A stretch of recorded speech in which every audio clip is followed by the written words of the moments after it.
las jornadas de psicoanálisis multifamiliar infanto-juvenil. Elisa, por favor. Sí, hola.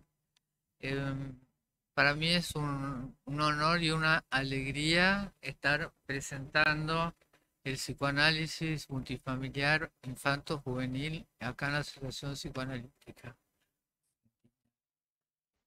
Bueno, soy María Elisa Mitre, soy directora de la Comunidad Terapéutica Psicoanalítica Multifamiliar DITEM. em, Como prolongación del ítem de Jorge García Badaraco.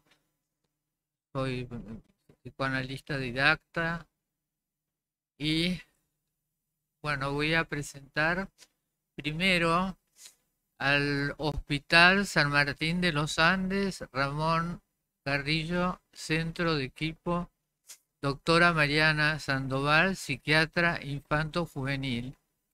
Licenciada Romina Rossi, psicóloga. Licenciada Eugenia Rosito, trabajadora social. Y licenciada Claudia Benítez, trabajadora social. ¿Está el equipo de San Martín de los Andes? Sí. Bueno, entonces tienen la palabra. Hola, buen día a todos y todas. Acá estamos en San Martín de los Andes, va a hablar nuestra compañera Claudia. Bueno, antes que nada, buen día, ¿cómo están? Gracias por su tiempo y por escucharnos. Somos parte del equipo de salud mental del Hospital Ramón Carrillo, como ya mencionaron recién. Es el único hospital en nuestro pueblo y tiene la característica de ser un hospital regional, que dependen muchos hospitales del nuestro. Nosotras somos un equipo interdisciplinario que está conformado por trabajadoras sociales, psicólogas y psiquiatras. Algunas trabajamos en el ámbito hospitalario, internación y guardia, y otras compañeras en centros de salud. Y así fuimos armando el espacio de la multifamiliar, ¿no? Con compañeras que están en centros de salud y compañeras que estamos en el hospital. Queríamos agradecer la convocatoria, gracias Eva por convocarnos. Les queremos contar que nosotros conocimos el dispositivo gracias a Eva Rottenberg, que vino a San Martín de los Andes en el año 2019. Ella amablemente vino a presentarnos el dispositivo, nos introdujo en esta temática y mes a mes viajaba a formarnos y a compartir el armado de la multifamiliar acá en esta localidad. Sí, y yo quiero agregar, ¿qué tal? Yo soy Eugenia Rosito, trabajadora social, que anteriormente a eso, con Guillermina Dopner, también, bueno, pudimos especializarnos con María Elisa, que la veo en DITEM durante 2 años yendo con ella, con Ricardo, bueno, y todo el equipo que tiene genial en la de adultos, pero bueno, y ahora, después de todo el recorrido en el centro de día y todo, me uní a la de adolescentes después de unos años ya de las chicas formadas y todo, así que decimos que soy un apoyito del espacio. Bueno, dicho esto, contarles que la multi empezó sus orígenes en San Martín en el año 2019. Tuvimos el proceso de pandemia, como lo transitamos todos en el mundo, así que tuvo sus particularidades, pero es un espacio que nunca dejó de funcionar. En algunos momentos fue virtual y ya hace unos años que estamos presencial. Es un espacio de escucha de las necesidades y problemáticas de las infancias y adolescencias, que permite que el desarrollo de recursos en las familias y acompañamos en la crianza, en la educación, en los vínculos, en la contención y en los cuidados de sus hijos, ¿no? También las intervenciones que se dan en este espacio multifamiliar contribuyen a procesar los desafíos actuales que se presentan en el ámbito de la salud, en el ámbito de la educación, en todos estos ámbitos donde las infancias y adolescencias van transitando de manera cotidiana. Nuestro espacio tiene la característica que funciona semanalmente. Generalmente tenemos los días jueves, nos juntamos 1 hora antes para ver si hay alguna nueva familia que fue derivada al espacio.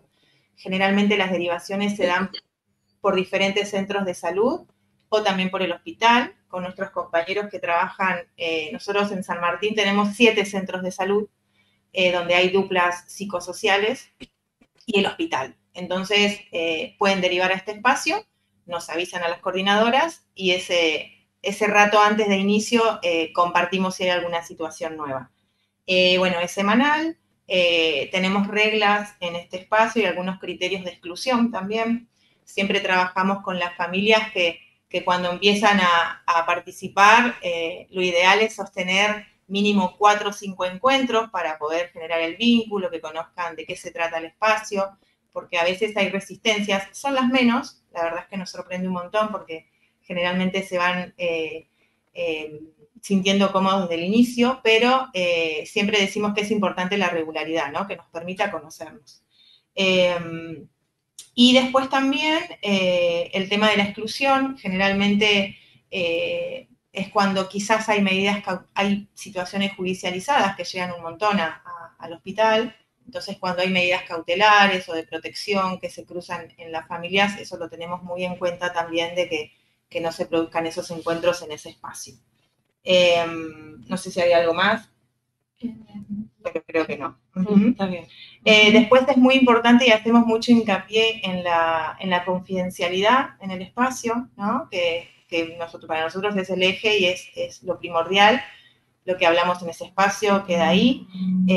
Más que nada porque acá muchas veces una de las cosas que se hablan es esto, o el miedo, ¿no? Al ser una ciudad muy chiquita, una ciudad barra pueblo, porque es una ciudad, pero bueno, todavía se sigue manejando como pueblo.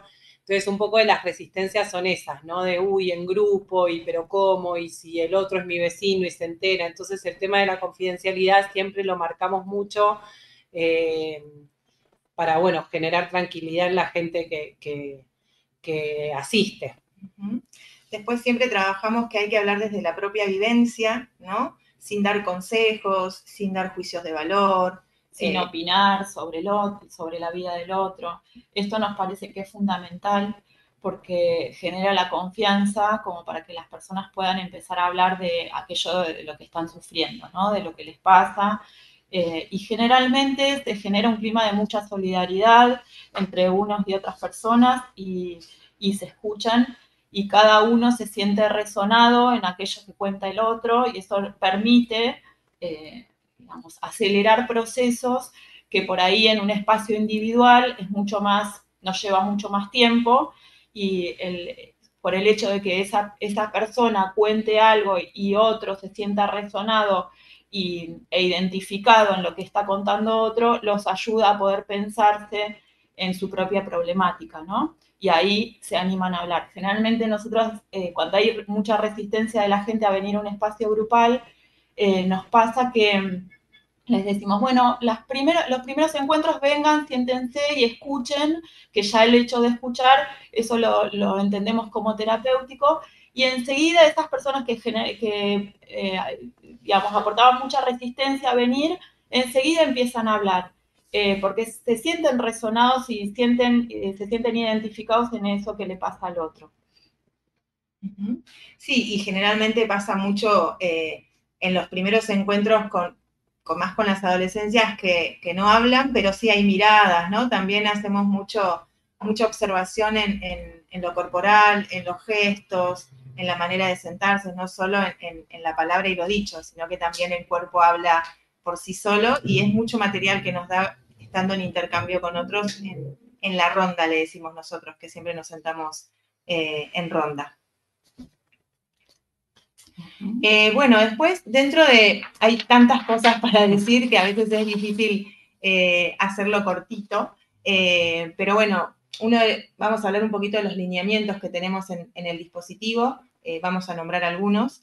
Creemos que, como equipo, que los conceptos de asistencia y contención son los pilares del grupo para generar este clima de confianza que decíamos recién, ¿no? Porque esto también nos permite conectarnos con los otros. y conectar con las vivencias de indefensión y desvalimiento a través de identificaciones proyectivas que permiten elaborar e historizar las vivencias traumáticas. Uno cuando habla del sufrimiento y de lo que no puede, si no hay confianza, no se genera este intercambio. Entonces, la contención y la asistencia es primordial, tanto como las coordinadoras como con los participantes del grupo. Siempre decimos que no es una clase, que no es un taller, porque a veces cae mucho, vengo al taller, vengo a la clase. Nosotras no enseñamos los modos de relacionarse o vivir, sino que posibilitamos que se desarrollen estos recursos parentales, ¿no? De estas funciones de terceridad y sostén que se dan en las familias o en estos grupos convivenciales. Sí, perdón, Claudia. Siempre decimos que, a ver, que no es un espacio para enseñar, sino que es un espacio para poder compartir y para poder pensar la problemática entre todos los que estamos y que todas las personas que estamos ahí sufrimos, y eso nos permite que las personas se relajen y puedan hablar desde lo que les pasa, y nosotras vamos haciendo intervenciones, pero en función de esto, de posicionarnos en un lugar no del saber, sino de poder compartir lo que le pasa al otro y poder pensar juntos y juntas qué es o cómo poder modificar ciertas conductas o ciertas cuestiones que hacen que estén sufriendo las personas que asisten al grupo. Sí, no podemos dejar de mencionar que también tenemos una mirada que posicionamos a los niños, adolescentes y a sus familias como sujetos de derecho, ¿sí? En un contexto social y familiar determinado. Y siempre pensamos en trabajar con la intradisciplina y la interdisciplina, ¿no? Como que es muy importante el intercambio de miradas también. En este caso de trabajo social, psicología y psiquiatría infanto-juvenil. Creemos que eso también enriquece un montón el espacio y el acompañamiento de las familias. Y siempre decimos que cada uno desde su mirada va complementándose, ¿no? Y eso nos parece que es súper rico, y en nuestro equipo que contamos con la interdisciplina en casi todas las intervenciones, no son el espacio de la multifamiliar. Después, bueno, es un dispositivo donde se derivan y se trabajan diferentes problemáticas, como por ejemplo autolesiones, situaciones de abuso, violencia intrafamiliar, depresión, maltrato, adicciones, consumo problemático, son de todas las situaciones o problemáticas que atendemos en los centros de salud, en el hospital, y después de un proceso derivamos al espacio grupal.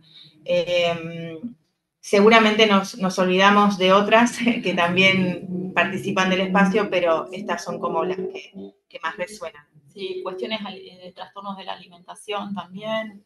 Lo que nos pasa bastante seguido en las consultas es que solemos detectar en los adultos y adolescentes que hay como dificultades para transitar la confrontación generacional, ¿no? Y que muchas veces no se habilita esto de la palabra o el encuentro en ese vínculo.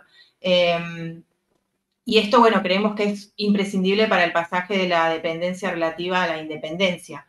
Y que muchas veces el dispositivo se da rápidamente esto, ¿no? Como al escuchar a otro referente adulto, adolescente, mujer, varón, trans, etcétera, no escucha quizás a su propio referente, sino a otro, y se puede observar eso claramente en el espacio grupal. O lo mismo al revés, o sea, estos padres que quizás no pueden entender, ¿no? Como lo digo entre comillas, a sus hijos, de repente escuchan a otro padre o a otro adolescente y de repente como, bueno, uy, esto no me está pasando solo a mí, ¿no? Como esto es súper enriquecedor de este espacio.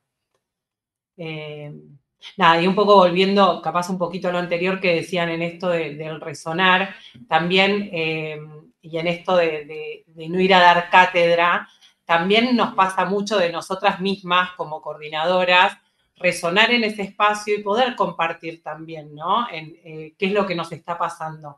En ese punto también surgen estas cosas y me parece como interesante.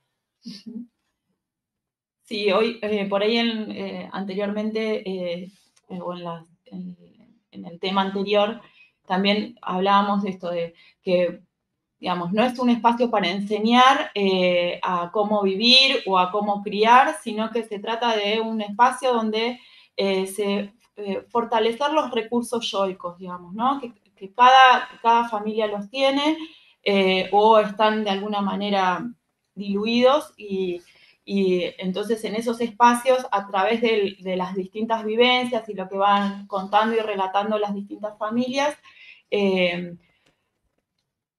se van marcando y se van visualizando las distintas formas de sufrir y de poder relacionarse de otra manera, ¿no? Sí, un poco también para contarles, en San Martín tenemos multifamiliar de adultos que funciona con el equipo del centro de día y la multifamiliar infanto-juvenil. Se dio la característica justo este último tiempo, estos últimos meses, que particularmente hay más participación de adolescencias. Obviamente, esto tiene un significado, ¿no? Nosotros también en los centros de salud tenemos los espacios de juegotecas, donde también hay equipos que trabajan, decimos la tripla, ¿no? Las 3 disciplinas.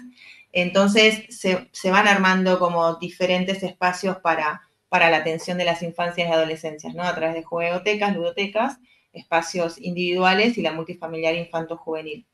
Y la particularidad fue que este último tiempo vinieron más adolescencias, lo cual no significa que no pueden venir, obviamente, situaciones con infancias, sino que se fue dando, digamos, de esta manera, ¿no? Creemos que quizás tenga que ver con estos espacios también que están funcionando regularmente, de manera semanal, en los diferentes centros de salud, como están los espacios exclusivos para las infancias, pues las juegotecas trabajan en edades hasta... Sí, hasta los 13 años. En realidad hasta los 12, a los 13 ya arranca en el espacio de adolescencia. Entonces, creemos que puede tener que ver con esto. De igual manera, si hay una familia o una situación que lo amerite, obviamente el espacio es abierto. También esto, ¿no? Que todo el tiempo pueden sumarse familias, que cada espacio es único por sí mismo y el proceso permite que también se vayan sumando en cualquier momento del año o del mes. ¿Iban a decir algo? Sí, tenemos que parar acá y muchas gracias y después vamos a seguir hablando, pueden seguir hablando de esto, la felicito y quería agregar la importancia del psicoanálisis multifamiliar infantil y juvenil como prevención de la salud mental, es fundamental. Absolutamente, sí, sí.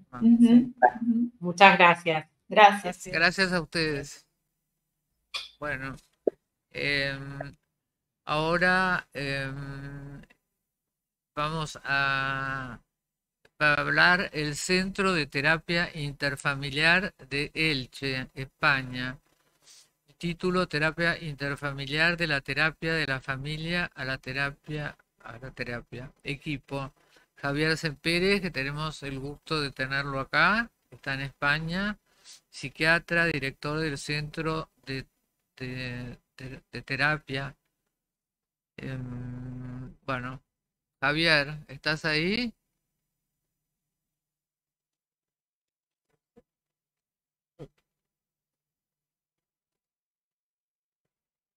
La tecnología, ¿no? ¿Eh? Bueno, si no presentamos... No lo veo. Si no presentamos nosotros primero y después sí, pero estoy llamándolo. A ver. Javier, seguro, ¿a dónde estás? No contestan. Bueno, vamos a presentar nosotros y después si entran ellos. sí.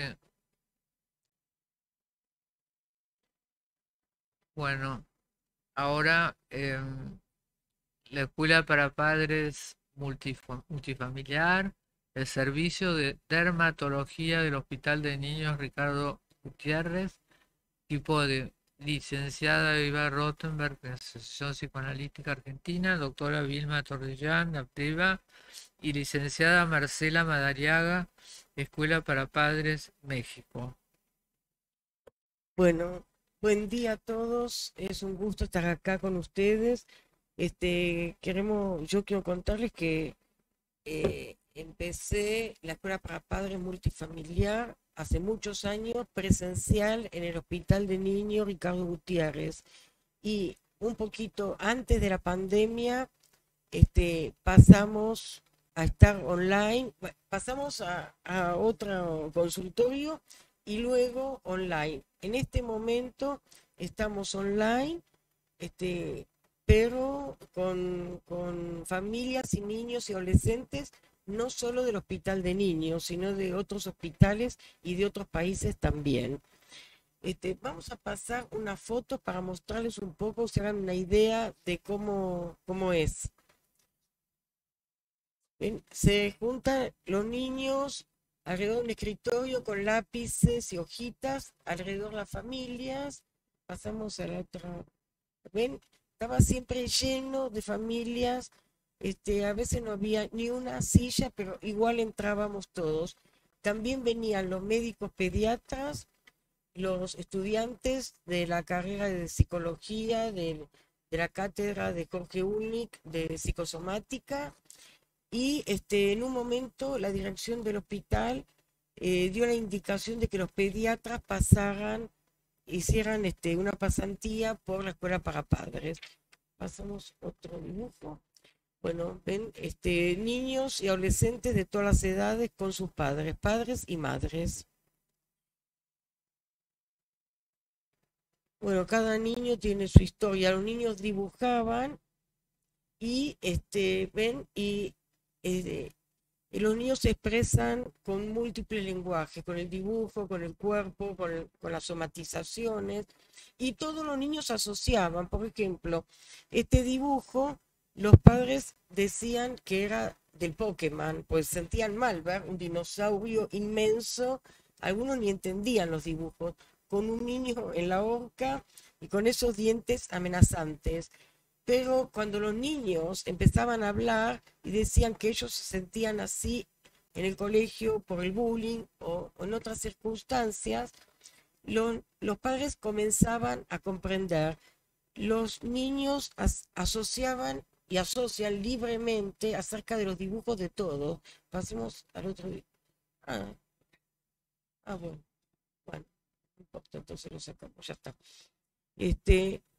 Bueno, más o menos es un pantallazo de los dibujos. Vamos a presentar, para que vean la evolución de una niña que comenzó en el Hospital de Niños alrededor de los 12 años, consultaron por dermatitis atópica severa, y cuando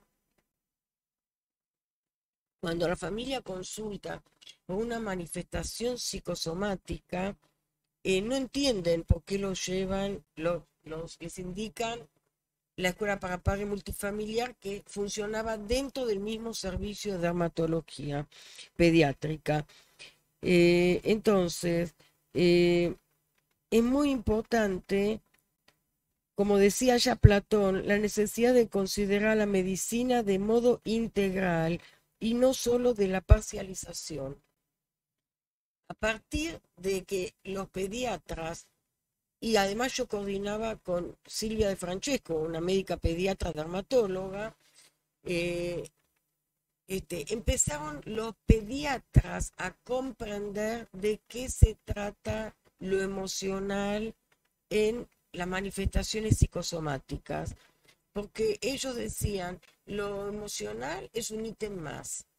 Y después empezaron a comprender que lo emocional en realidad era la base de la enfermar, porque al no tener representación palabra, porque en la temprana infancia se da una especificidad, que un bebé que nace y ya tiene dermatitis atópica a las 2 semanas, se pensaba que era genético, pero cuando empezamos a conversar, a dialogar con la mamá, con el papá, con los hermanitos, vemos que ese niño que ya a las 2 semanas de vida tiene dermatitis atópica, en realidad la mamá, sin conectar, sin ligar su vivencia durante el embarazo a las manifestaciones del bebé, la mamá o el papá o toda la familia venían de sufrir situaciones traumáticas, algunas invisibles, como por ejemplo, en la carrera se nos enseñan que preguntemos cómo fue el embarazo, cómo fue el parto, y muchas mamás decían normal, normal, normal. Sabemos que lo normal no existe, nosotros abordamos lo singular, pero cuando uno pregunta diferente, cuando uno le pregunta a la mamá, ¿y vos cómo te sentías, mamá, cuando en el embarazo, en el parto y después que nació tu bebé? Ahí las mamás decían muy sola porque mi marido se fue de casa, porque mi marido tenía que trabajar, o porque se incendió la casa o lo que fuera. Entonces ahí empiezan a conectar la afectividad y la especificidad es que el bebé es portador de lo traumático de la familia y de los padres y no tiene ni un yo capaz de representar psíquicamente lo que está viviendo. Entonces, hay una descarga, ¿no? Como dice Freud en el proyecto, y el bebé con su enfermedad es la figurabilidad de la angustia sin nombre de esos papás, que pueden amar mucho a su bebé y a sus niños. Bueno, la, la pacientita que vamos a presentar, que ahora ya está en la universidad, comenzó a los 12 años y por dermatitis atópica muy severa.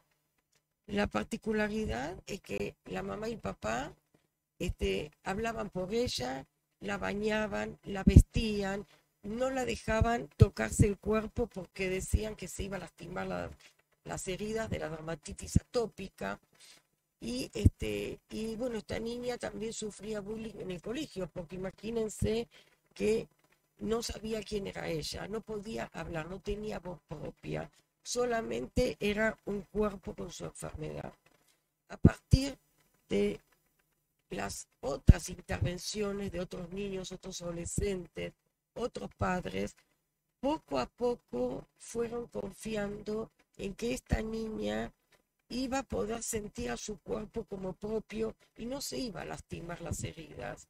Entonces fue un proceso de, no sé, casi 1 año y medio para que la dejaran bañarse sola a ella. Bueno, ahora va a hablar también Vilma y luego Marcela de distintas etapas. Vilma. Bueno,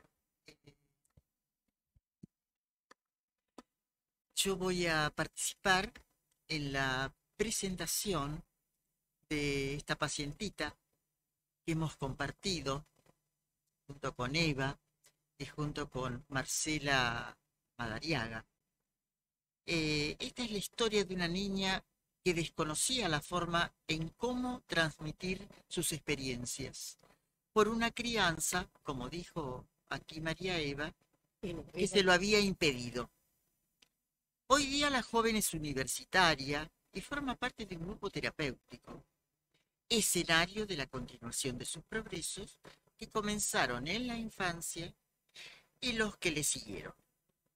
La llamamos Luz, porque la hemos bautizado así entre todas nosotras.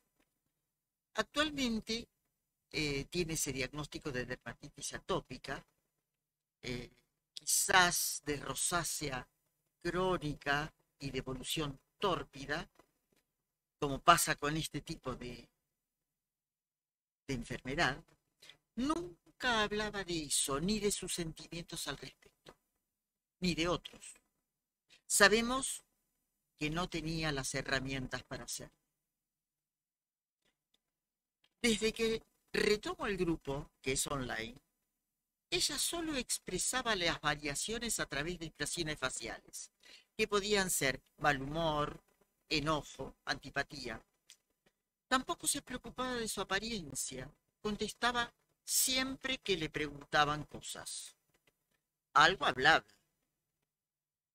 Se lo tomó más como un cambio. Cuando apareció una mañana con el pelo suelto.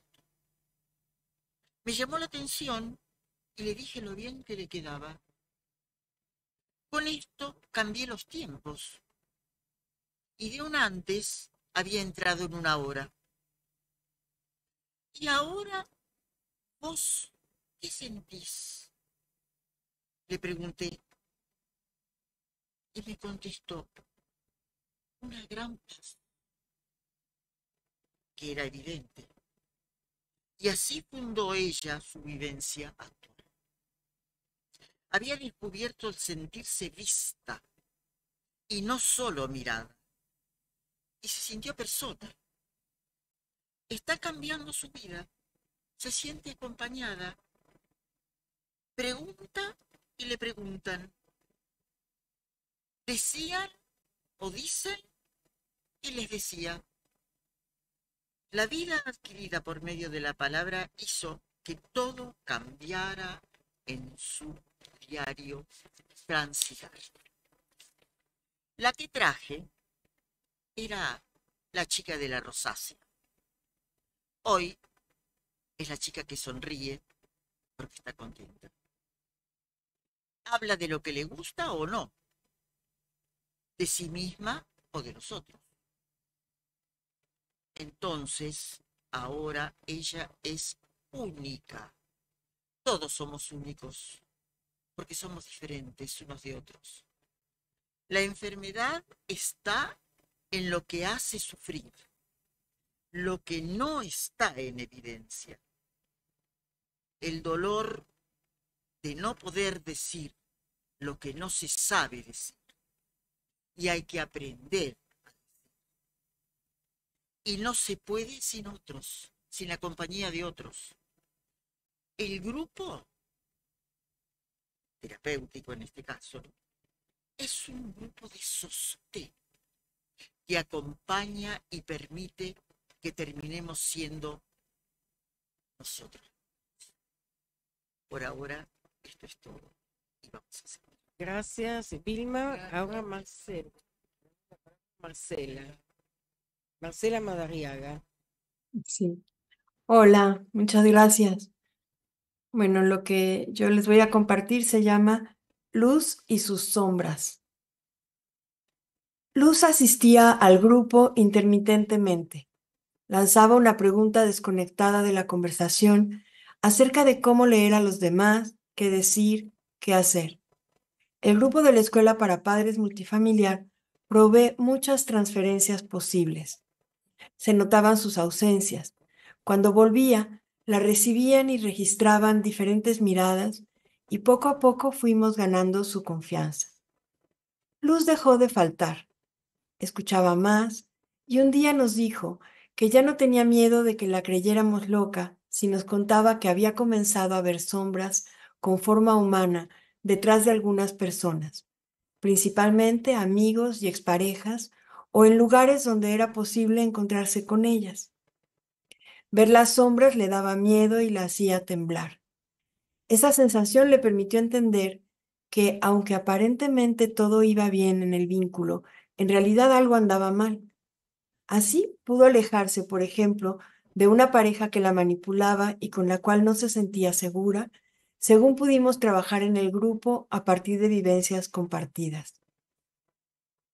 Luz hacía mal sus cálculos, no veía las señales de alerta y cuando se daba cuenta se encontraba metida en relaciones con personas violentas o abusivas. Al igual que la dermatitis atópica, las sombras de Luz provenían del sufrimiento, la vivencia traumática de la indiferenciación con sus papás y la consiguiente deficiencia de recursos del yo para manejar su permeabilidad ante el mundo de afuera. Pero sobre todo, constituían una estrategia interna para autopercibirse, distinguir cuándo construir cercanía y cuándo ponerse a salvo de los otros atrapantes. Si otro fuera el contexto terapéutico, probablemente se habría entendido el síntoma como una alucinación psicótica que debe ser acallada mediante medicamentos, y no como una crisis que era en sí misma una oportunidad para la cura. Las sombras expresaban tanto su necesidad como su capacidad de diferenciar su deseo del deseo de los otros. Una herramienta temporal que era una transición entre las funciones del yo, tomadas por los padres, y ella misma eligiendo lo que le hace bien. A partir de esta comprensión es que la Escuela para Padres Multifamiliar ha logrado acompañarle en el proceso de construir los recursos internos necesarios para afrontar sus desafíos. Al principio Luz no veía sombras, tampoco sonreía. Llegaba al grupo sin emoción, con preguntas aisladas, buscando las recetas para conducirse con los demás. En sesiones recientes habló de entender sus emociones y nunca más callar lo que le pasa. Trajo un escrito dirigido a su expareja, quien la manipuló para tener relaciones sexuales cuando ella no quería. Cito: fue contra mi voluntad. Me fallé a mí para no fallarte a vos. Háblame de algo que duela más que eso. El chico le preguntó por qué lo había bloqueado de las redes sociales y le pidió hablar. Luz le dijo que no. ¿Por qué no?, dijo él. Luz contestó: me estoy priorizando. Alguien del grupo multifamiliar le preguntó si había visto las sombras. No, dijo ella. Ahora sé de dónde viene ese tembelequeo. Luz se prioriza porque se percibe mejor. El pronóstico de Luz es más favorable ahora, porque alojada y respetada por el grupo, puede discriminar su deseo del deseo del otro y poner sus vivencias en palabras. Gracias. Bueno, muchas gracias. Voy a decir unas palabritas, porque acá me escribió Javier Sempere que se equivocó de hora, que está yendo volando al centro asistencial, pero bueno, ojalá que llegue. Pero quería decir que el proceso de ser uno mismo y de hablar por uno mismo, fíjense que no es algo sencillo cuando no se da naturalmente desde la infancia. Cuando los padres no reconocen al niño como un otro, como un sujeto, si esta joven hubiera comenzado, no sé si hubiera llegado, si hubiera comenzado a los 20 años, no sé si hubiera llegado a la universidad. Estudia filosofía, que hay que poder comprender filosofía, tener una opinión personal. Esto es un proceso de devenir ella misma. No sé si queremos... Javier y Sempere, ¿están ustedes? No sé, todavía no están.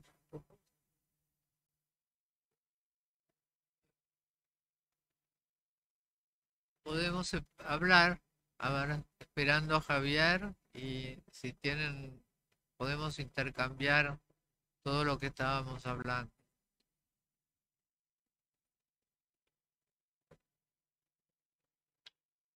¿Alguien quiere hablar? ¿Dar algo?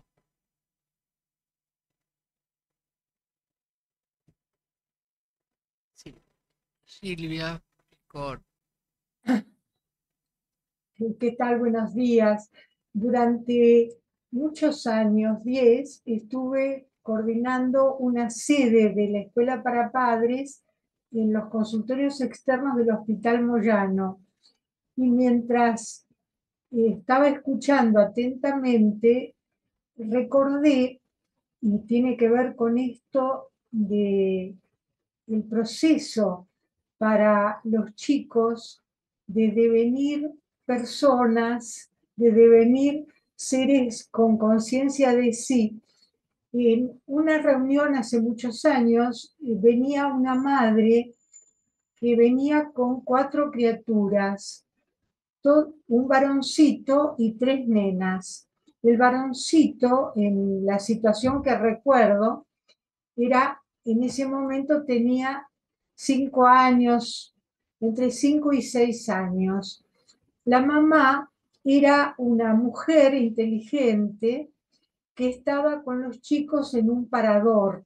Se había separado del padre de los chicos y tenía una nueva pareja. Era una vendedora, o intentaba ser una vendedora ambulante en el Parque Lezama. Ese día estábamos reunidos varias colegas, entre otras la jefa de servicio, la doctora Lucía Rakowski, que fue quien había invitado al doctor García Badaraco y a María Elisa a coordinar la multifamiliar, que después devino Escuela para Padres. Y había varias madres y sus hijos, no había ningún padre varón.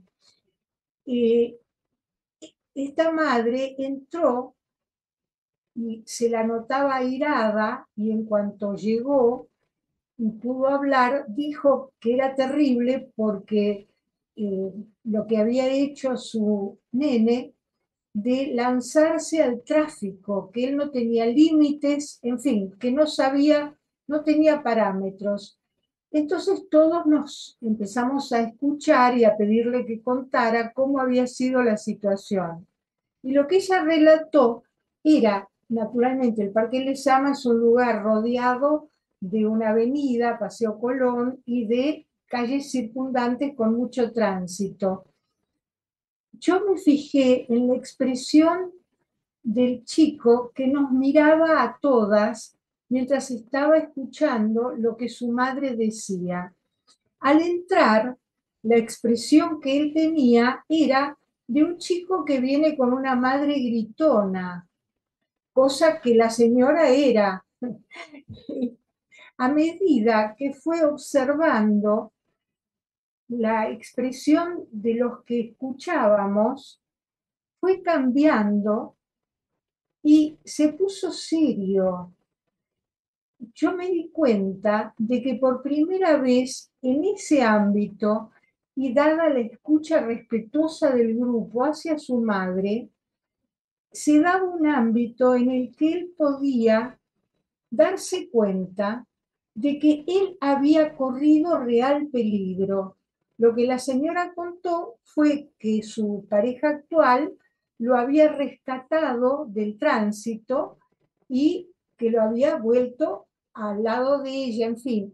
Pero lo interesante fue esto de percibir cómo un chico en una familia que crece en un parador, en un lugar desordenado, con padres que se han peleado mucho o con una madre que habla gritando, aprende a desestimar lo que escucha y de pronto en un grupo donde somos pares, donde hay escucha para cada uno, capta que hay algo que él tiene que darse cuenta, y ese fue un momento privilegiado y bueno, surge que lo aporte en este momento como uno de los aspectos de lo imprescindible que sería que en cada lugar de asistencia pública, en cada hospital, en cada consultorio externo, centros de salud, en cada escuela,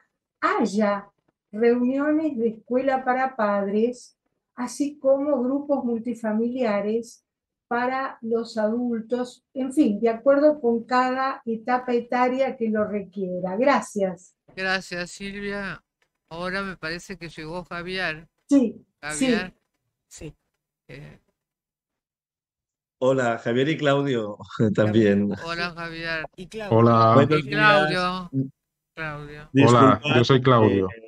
sí, estamos en España y el cambio de hora se ha producido en España ahora y nos hemos ido una hora más tarde o más Bueno, pronto, ya no sé el tema. por suerte llegaron. Sí. Sí, Bueno, tienen la palabra. Ya los presenté. muy bien. La terapia interfamiliar de Elche, España. Lo tenemos a Javier Sempérez, bueno, Javier, psiquiatra, director del centro de terapia, y Claudio. Eh, Bueno, vamos a nos avisaron 15 minutos. Queremos hablaros de cómo trabajamos nosotros, no sabemos desgraciadamente lo que habéis introducido previamente. Vamos a ser muy sucintos. Siempre comentamos que nosotros nos nutrimos del aprendizaje de muchos autores, pero muy especialmente de algunos de los que estáis ahí en Buenos Aires y del equipo que conformó se conformó en torno a Jorge García Badaraco, ¿no? En el año 2003, 2004 y sobre todo finales de 2004 y 2005 yo conozco el equipo de Jorge García Badaraco, María Elisa, Eva y otros compañeros que allí estáis. Y, y es para mí una forma de integrar muchos de los aprendizajes a través del dispositivo multifamiliar. Pero mi idea cuando vuelvo a España es cómo poder trasladar estos aprendizajes a un lenguaje sencillo que no requiera de ser psicoanalista o de tener una formación en psicoanálisis para poder trabajar con la conducción de grupos multifamiliares y poder llegar así a instituciones de todos los ámbitos, no solo de salud mental, sino sanitarias en el sentido amplio, también educativas y también de servicios sociales. Cómo formar a personas para conducir el dispositivo multifamiliar con herramientas muy, muy básicas. Ahí pongo las diapositivas que preparé el otro día para ir a Buenos Aires cuando nos encontramos, pero las voy a repetir. Puedo compartir la pantalla, ¿verdad? ¿Me puedes habilitar para compartir la pantalla? No sé si es Eva o Te habilitan. me habilitan. Ya está. Ya estoy.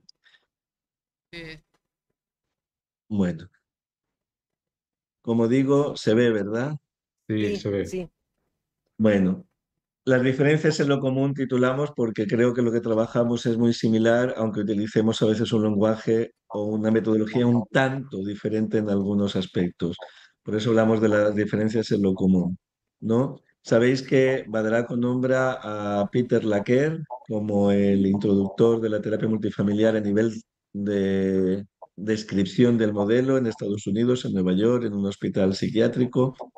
¿No? Lacan empieza a trabajar en una unidad de media estancia y de forma intuitiva y sin una estrategia previa, ¿no? Reuniéndose simplemente con los pacientes que estaban en el hospital psiquiátrico y sus visitas familiares, donde veía que se producían graves altercados, ¿no? Que era imposible que estos pacientes pudieran volver a casa con las peleas que había solamente durante un rato de visita en el fin de semana. Él empieza a querer reunir a las familias para simplemente generar diálogos entre ellas, comprensión, ¿no? Dentro de cada familia y que unas familias también ayudarán a otras. Entonces, sin darse cuenta, él dice, Peter Laquer era un psiquiatra reciente, aunque tenía una edad porque había sido endocrinólogo durante muchos años, viene a decirnos, lo que hago no es terapia grupal ni es terapia familiar, lo que estamos haciendo es algo nuevo, es terapia grupal multifamiliar.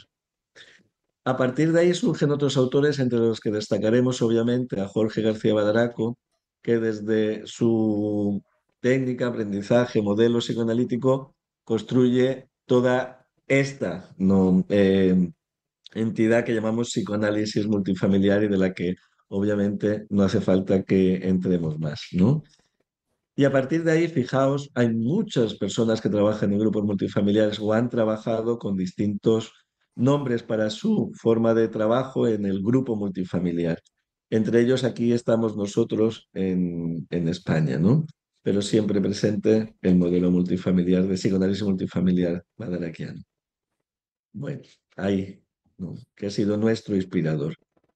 A partir de ahí, ¿no? Recordar las palabras de Jorge García Badaraco, ¿no? Que a mí me parece que nos recordaba todo lo que podamos integrar para sumar y no restar es válido, ¿no? Y él decía, evitemos el falso problema de las controversias entre escuelas, andando en el modelo lo sistémico con lo psicoanalítico e integrando los distintos enfoques y las distintas teorías en una unidad virtual amplia, abarcativa de la dimensión individual psicoanalítica, de la dinámica grupal y de la patología de la familia sin caer en un eclecticismo empobrecedor. Algo así hemos hecho o creo que estamos haciendo, intentando hacer nosotros, formándonos mucho en técnicas de conducción grupal, en entender las dinámicas de la familia y de entender la mente, lo intrapsíquico de cada individuo en el grupo, ¿no? Hemos hecho investigaciones, tesis doctorales, tenemos estos tres libros sobre trabajo en grupo multifamiliar publicados en español. Y desde hace una semana este libro publicado en inglés que creo que va a abrir también la mente a lo grupal multifamiliar en el mundo anglosajón, ¿no? Ellos nos pidieron una editorial, Palgrave, muy dedicada a la psicología, que les faltaba un libro sobre trabajar en grupo con familias simultáneamente. Y ahí estamos, ¿no? Inspirados en Jorge García Badraco, obviamente, pero simplificando su teoría psicoanalítica en base a la teoría del apego y la metodología en lo que llamamos prácticas dialógicas o dialogismo. Volvi, representante de la teoría del apego, Jaakko Seikkula, uno de los representantes del dialogismo o diálogo abierto en Finlandia. Desde la visión de la teoría del apego, generamos un espacio seguro, una base segura grupal en el que vincularnos unos con los otros. Esa es nuestra primera meta y a partir de ahí, desde el dialogismo, generar diálogos reflexivos, ¿no? Potenciar nuestra función reflexiva de entre todos los participantes para abordar cómo nos estamos vinculando, la interacción, nuestro sistema de apego, ¿no? De cada uno de los participantes. Y ahí estamos, generando espacios donde cada familia actúa su propia dinámica familiar y ve además reflejada en el aquí y ahora del grupo, en las otras familias, su forma de dinámica, ¿no? Y donde cada miembro de la familia va a identificar roles, actitudes, comportamientos, su modo de relación, su forma de apego y generar insights espontáneos continuamente. Ahí estamos en el grupo. En el grupo multifamiliar que decía Badraco, yo recuerdo, el grupo es el espacio pedagógico por excelencia. Pues eso es lo que hacemos, generar una escuela para aprender sobre emociones, para aprender a mentalizar, entender cómo funciona nuestra mente y por qué sentimos y actuamos como actuamos y sentimos, y también porque el otro a nuestro alrededor funciona, actúa, responde como lo hace. A partir de ahí, eh, vamos a poner un pequeño vídeo y pensamos, trabajando específicamente con niños, un ejemplo de nuestro trabajo. Claudio, ¿te parece que compartes tú? Sí, deja de compartir, Javier. ¿Te parece que veamos el grupo de Cuba? Sí. Seleccionamos este que llevamos a Buenos Aires no hace mucho porque son solo 2 minutos y esto hará que tengamos tiempo para pensar. Ese es el estudio, donde el niño le ataje. Bueno, aquí estamos con Javier dialogando, reflexionando sobre los grupos multifamiliares. Vamos a ver 10 segundos y pasamos al vídeo de una terapia multifamiliar en un centro de salud infanto-juvenil en Cuba. Ustedes saben cómo poder encontrar ese lugar de terapia donde se pudiera intervenir simultáneamente sobre el individuo, sobre su familia y sobre el marco social que le envolvía. Y encontramos que el grupo multifamiliar podía aglutinar todas esas vertientes. No. ¿Qué siente él cuando le pegan? ¿Qué siente? ¿Qué sientes tú, mijo, cuando yo te pego o cuando le pegas aquí? Le pregunto, a mí me cuesta mucho trabajo. Pero ¿me puedes ayudar? ¿Me puedes ayudar? De todos te vamos a ayudar. ¿Tú le pegas a tu hijo? No. ¿Quién le pega a tu hijo? Mi mamá. Hay veces que ella quiere siempre tener la razón, hay veces que me da por el gusto, por el que quiere, y otra cosa porque haga mal. Pero ¿a quién pega? ¿A quién le pego? Bueno, pego de diferentes maneras. A mi niño es cuando que le gusta, pienso.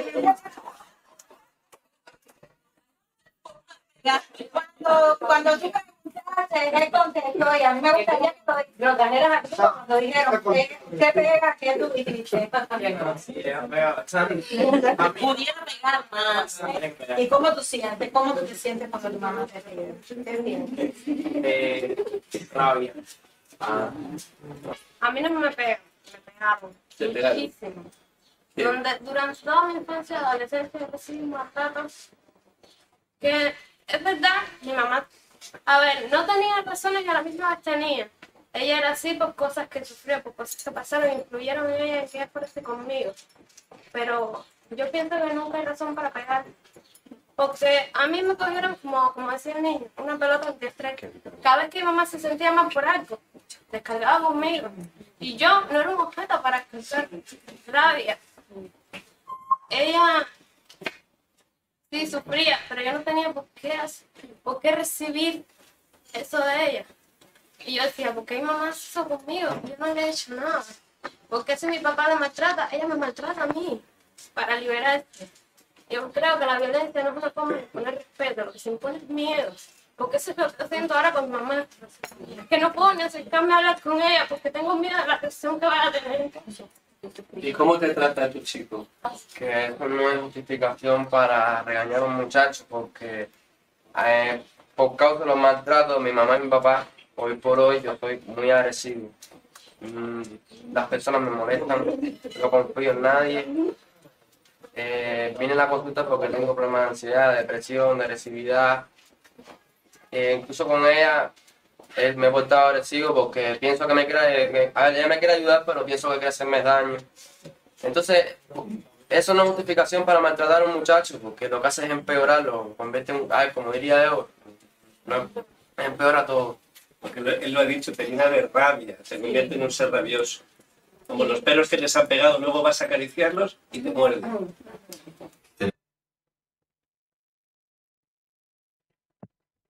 Se ha entendido. Hemos visto unas sentencias, 2 minutos de un grupo en un centro de salud mental, y si me dais 2 minutos más, tenemos 2 minutos, vamos a explicar cómo nosotros explicamos a nuestros profesionales cómo trabajamos, qué significa lo que está ocurriendo ahí. Entonces voy para ese fin a compartir pantalla y vamos a explicar lo que estamos haciendo ahí, ¿no?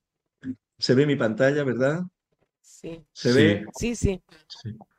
Bueno, como vemos, estamos trabajando en un contexto que es, en este caso, un grupo multifamiliar que se lleva a cabo en una unidad de salud mental infanto-juvenil de La Habana, Cuba. Como vemos, en ese contexto aparecen familias que pueden estar representadas por varios miembros, conductores, ¿no? Aquí una conductora, otra conductora habrá enfrente de ella, y supervisores, en este caso estamos Claudio y yo también estoy en el otro lado. A nivel técnico, no hace falta decir que esta conductora está en una posición como muy solidaria, pero técnicamente poco apropiada porque no ve parte del grupo. Estos son aspectos ya más técnicos.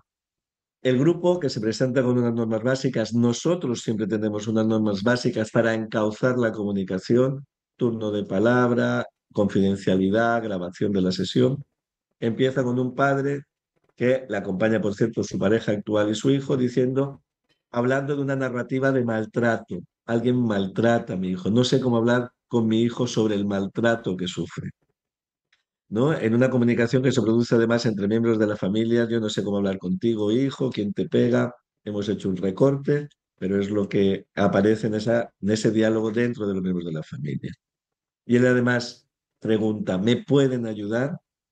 Y ahí está el grupo multifamiliar para empezar a aparecer nuevas narrativas. El conductor, o en este caso co-conductor supervisor, le responde, el grupo te va a ayudar. Vienes a un espacio pedagógico donde vamos a aprender con otros, vamos a intercambiar narrativas sobre una manera que nos relacionamos. Por tanto, no yo como conductor, el grupo te va a ayudar.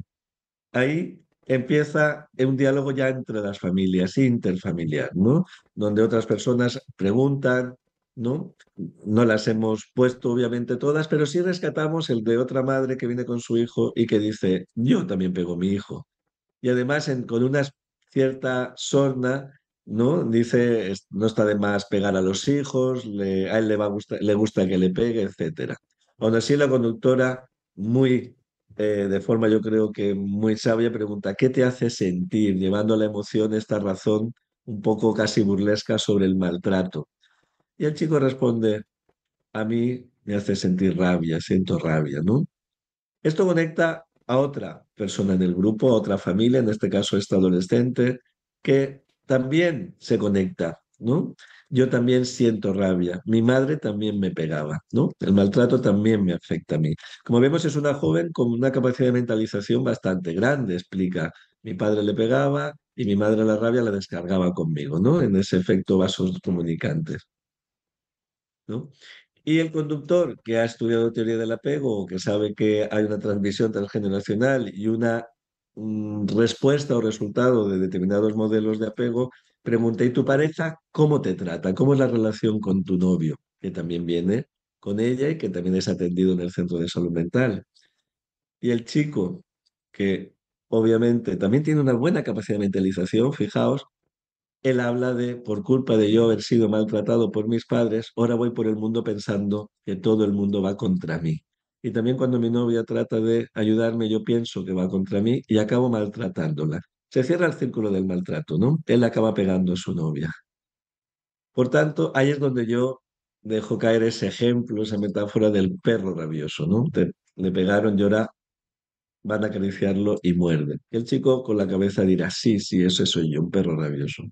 Como veis, aparece una persona o varias personas con monólogos, con ideas monológicas, con ideas únicas, no reflexionadas, de el maltrato está bien, hay que pegar a los niños para educar. En este caso podría haber sido el suicidio, la sexualidad, lo que fuera. ¿Y qué empieza a ocurrir? Que a través del diálogo que se genera en ese espacio grupal, dicen los dialogistas que nada se cura, pero las narrativas se disuelven unas con otras y en el diálogo empiezan a dejar de tener poder los monólogos. Pues aparece un diálogo intrapsíquico, inevitablemente, como diría Vygotsky, el pensamiento es un diálogo con uno mismo. Empieza a pensar, oye, esta niña que le pegan, este niño que ahora le pega, esta niña que se deja pegar, yo lo hago con mi hijo. Un hijo que empieza también a pensar, esto de pegar, que nos reímos todos, parece que es algo más serio. Y ahí participamos todos, algunos externamente, pero otros únicamente centrados en un diálogo. Un diálogo al final es un diálogo social sobre qué pasa en esta sociedad, pegamos, no pegamos, etcétera, ¿no?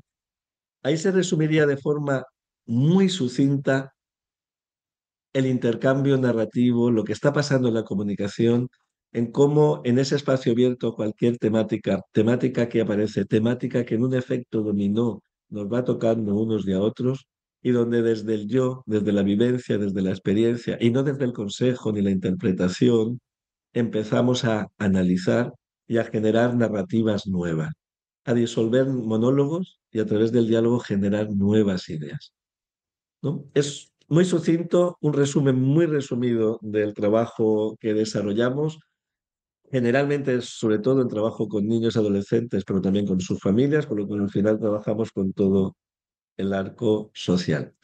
Ahí lo dejamos porque creo que no hay mucho tiempo y luego si queréis generamos también diálogo nosotros. Bueno, muchas gracias. Gracias. Bueno, María Fernanda Riva pidió la palabra. Sí, muchísimas gracias. Bueno, quería agradecer esta presentación. Realmente estoy muy movilizada, aprendiendo muchísimo. Esto es lo que quería transmitirles, aprendiendo muchísimo acerca de este dispositivo. Me gustó mucho al principio cómo mostraron este dispositivo de los niños dibujando, ¿no? Que es decir, al lado de sus padres, los niños dibujando con lápices, hojas, y cómo los otros niños asociaban acerca de los dibujos, me pareció riquísimo. Me parecieron interesantísimos los dos casos de Luz, porque las dos colegas le pusieron el mismo nombre. Es el mismo Ah, es el caso. mismo. Es el mismo caso que Perdón. empezó en el hospital de niños a los 12 Ah. y después fue evolucionando. Sí. Ah, perdón, entendí que eran dos personas diferentes con el mismo nombre. Había entendido eso. Bueno, me pareció interesantísimo cómo del antes esta paciente entra en el ahora, cómo se contempla el ahora también, ¿no? Esto de fundar su vivencia actual. El proceso de ser uno mismo, de hablar por uno mismo, el proceso de devenir sí mismo, me pareció, digo conceptos que fui tomando nota y realmente me parecen interesantísimos, ¿no? Y después este video muy interesante también de Javier y Claudio con esta explicación, bueno, tan sencilla y tan profunda a la vez de esta dinámica, ¿no? esto bueno, de las narrativas, de disolver los monólogos, de generar nuevas ideas y todo con otros. Bueno, me llevo un aprendizaje enorme de este encuentro. Esto quería transmitir. Muchísimas gracias. Gracias. Gracias.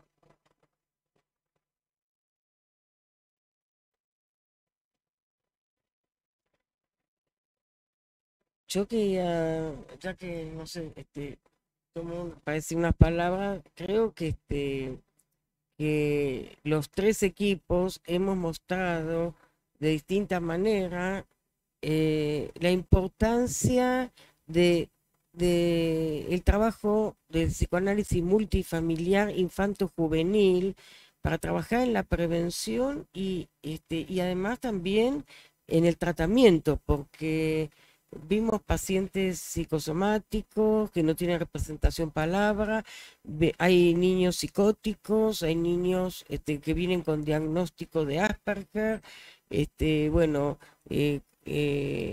los colegas de España trajeron el tema de las adicciones, de la violencia, también de San Martín de los Andes trae el tema de las adicciones, ¿no? Y de la dificultad de confiar en un pueblo chico, pero cómo, la importancia de cómo se genera confianza en estos grupos. Realmente se termina confiando más que en un tratamiento individual.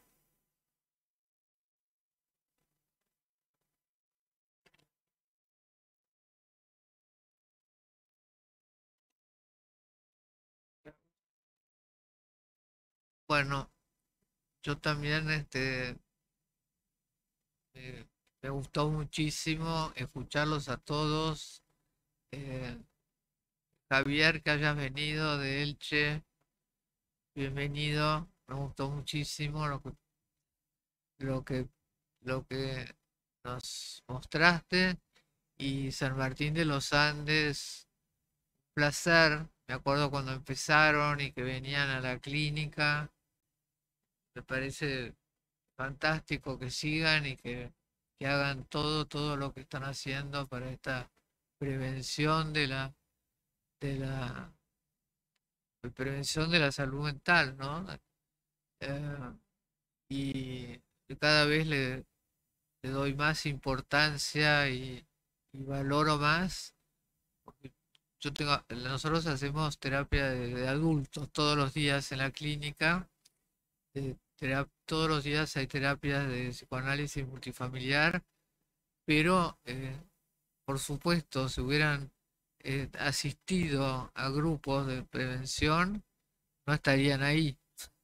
Así que le doy muchísima importancia y realmente los felicito a todos por todo lo que están haciendo. Y Eva, Ilma, lindísimo lo que presentaste. Muy emocionante. Marcela, que está, a todos. A todos. Bueno, eso quería decir. Gracias a todos.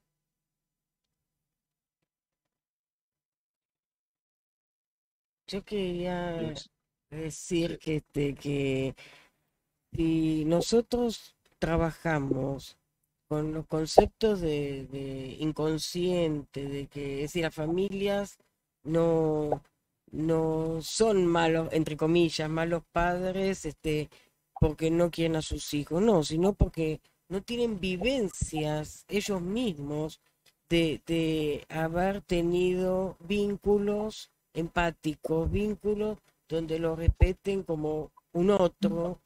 Si nosotros trabajamos con estos conceptos, con el concepto de transferencia múltiple, ¿no? Entre los distintos participantes, las distintas familias, y en la infancia nosotros sí trabajamos con el concepto de pulsión, nos sirve mucho porque muchos niños que vienen diagnosticados con retraso con problemas psíquicos o de Asperger, tienen en realidad retraso madurativo, y eso es algo que en el encuadre de psicoanálisis multifamiliar infanto-juvenil se puede desarrollar la maduración infantil que ha quedado desfasada de la edad cronológica. Y esto es una especificidad muy importante que tenemos que tener en cuenta. Entonces, estamos haciendo psicoanálisis porque estamos ayudando, lo que los colegas de España dijeron, mentalización, que es un concepto que también lo usamos en psicoanálisis, que es a través del vínculo con los otros significativos, estamos ayudando a que ese proceso que generó, entre comillas, diagnósticos patológicos, pueda revertirse y se pueda poner palabra y se pueda pensar juntos que pegar a un niño, por ejemplo, hace daño. ¿Por qué? Porque eso genera más violencia y genera también autodescalificación, que no se dijo ahí, pero en el hospital de niños también lo traen mucho los niños, ¿no? Y el concepto de redesarrollo, digamos, donde el niño quedó detenido en su proceso madurativo y cómo la tarea consiste en poder hacer que se realice un redesarrollo de esos niños o personas que quedaron detenidos en un momento del desarrollo a través de experiencias nuevas, enriquecedoras, que nunca tuvieron. Es más, el psicoanálisis se va a hacer más en relación a lo que se tiene que hacer que a lo que no se tuvo. Es decir, vivir lo no vivido para hacer vivible lo invivible, que realmente fue insoportable y llevó a la enfermedad, el sufrimiento que llevó a la enfermedad. Ahí vamos ¿Puedo añadir algo? A ver, ¿Puedo? ¿quién era? Hola. De San Martín de Javier. los Andes primero y después... Sí, quizás para cerrar, primero queríamos agradecerles a ustedes en los espacios formativos, la cercanía, cuando siempre hay una duda o algo, poder contar. Y es un lujo que estos dispositivos estén en el hospital público y que en San Martín tenemos el de adultos y el de infanto, y para nosotros es súper importante, que va de la mano con esto que decían de la promoción y la prevención, ¿no? Y que esté en un hospital público para nosotras es como un orgullo llevarlo. Muchísimas gracias. Quiero decir para los que no saben que San Martín de los Andes queda en la Patagonia, ¿no? Así que estamos llegando a todo el mundo. Javier. Sí, yo quería añadir a lo que habéis comentado, y conectando mucho con las palabras de María Elisa, que creo que nuestro principal punto ahora de mira debe estar en el ámbito educativo y de la prevención. Generar espacios de diálogo reflexivo, multifamiliar en los centros escolares. Ojalá desde que el niño empieza toda su etapa escolar, porque es un lugar donde reunir a niños, reunir a padres para pensar juntos acerca de la crianza, acerca de cómo actuar como unos padres que generen apego seguro, ¿no? Y los padres siempre nos lo preguntan, ¿por qué hay clase de educación física y no hay clase de educación psicológica o emocional en el colegio, en el instituto? No tenemos un manual para saber cómo criar a nuestros hijos y educarlos. Ahora por fin tenemos la posibilidad de generarlos. Justo ahora os escribo, me conecto desde Orihuela, la ciudad de Miguel Hernández, donde estamos planteando que en los centros escolares haya grupos multifamiliares para generar ese espacio de reflexión, de mentalización, que aprendan a mentalizar los padres, los niños, pero también los profesores y también los terapeutas, que muchas veces somos los que menos mentalizamos, desgraciadamente, y nos atrevemos a lanzarnos al mundo de la familia, ¿no? Entonces, espacios de mentalización desde que el niño empieza en el colegio hasta que acaba, donde reunamos a padres y profesores, todos juntos en diálogos reflexivos. Creo que tendríamos menos pacientes psiquiátricos y más familias con una capacidad de diálogo y de sanación. Solamente eso, y agradeceros pues, el que nos hayas invitado a Claudio y a mí y disculparnos por el cambio horario que con una hora se nos ha ido. Vilma.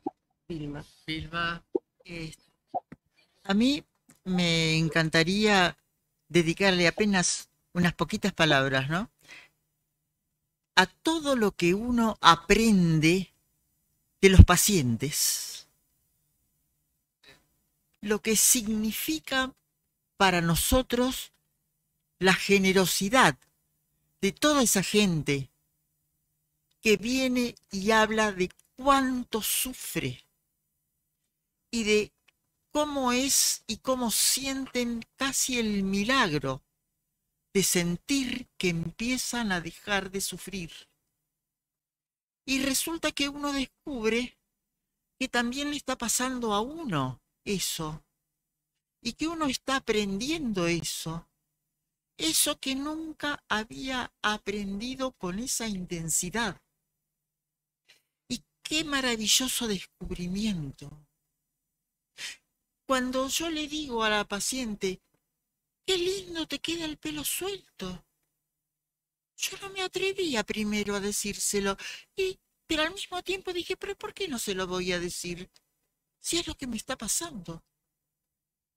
Y fue lo que a ella le hizo sentirse, yo me siento en paz. Yo podría no haber entendido nada con lo que ella me había querido decir. Pero ella me estaba diciendo, yo me siento eso, yo, contigo. Quería decir esto nada más.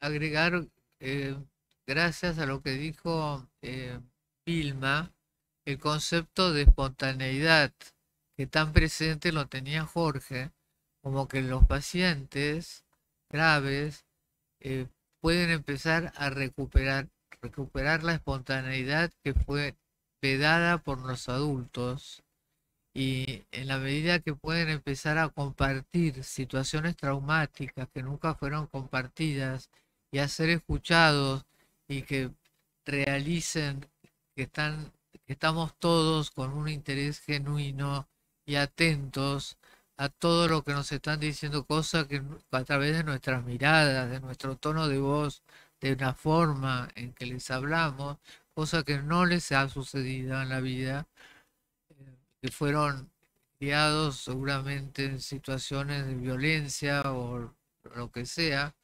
Bueno, pueden ir recuperando la espontaneidad, a empezar a decir lo que sienten, que nunca pudieron compartir con nadie. Eso me parece una de las cosas más maravillosas. Y nosotros también, ¿eh?